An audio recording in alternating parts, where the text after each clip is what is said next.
Isy ny tolotra manokana izay atolotry ny CFPC mendrika eto 67 hectara satria dia hiatrika ilay fiofanana makasika ny taovolo sy ny endrika amam-bika ireo mpiofana voninahitra akao amin'ny araka izany ao anatin'ny fotoam-pialan-tsasatra tokoa isika izao ary fotoana natanterahana ireny karazana fiofanana samihafa ireny.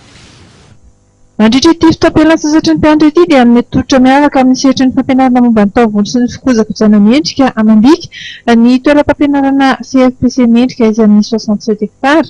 Araka ny Ambanindramato Anta Stefansson dia isy ny fihenam-bidy izay atolotry izy ireo ho an'ireo tonga hianatra ao aminy na koa hanamafy ny fahaizany. Araka ny ambaran'ny tompony andraikitra ety ihany dia manaraka hatrany ny fivoaran'ny teknôlôjia ny CFPC mendrika. Anisan'ny mampiavaka azy ihany koa ny fahafahan'ireo mpianatra mianatra ao mandosy kelikely ny saram-pianarana, ny fisafidianana ny ora ianarana ary ihany koa ny fiantohany sekoly manontolo ireo fitaovana sy akora izay ampiasain'ireo mpianatra ireo.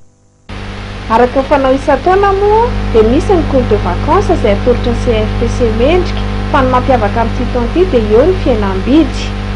Misy koa ny cours de perfectionnement ary ny fidirana manaraka dia ny 14 juillet 2014 indray.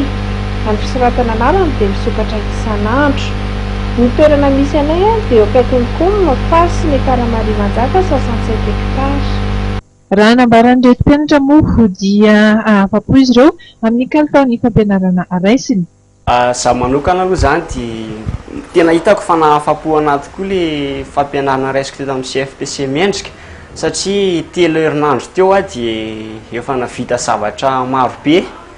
Ankoatr'izay ny fomba fampianarana sy ny fifandraisan'ny mpianatra dia mahafinaritra ary ny fitaovana ampiasaina dia avo lenta tokoa.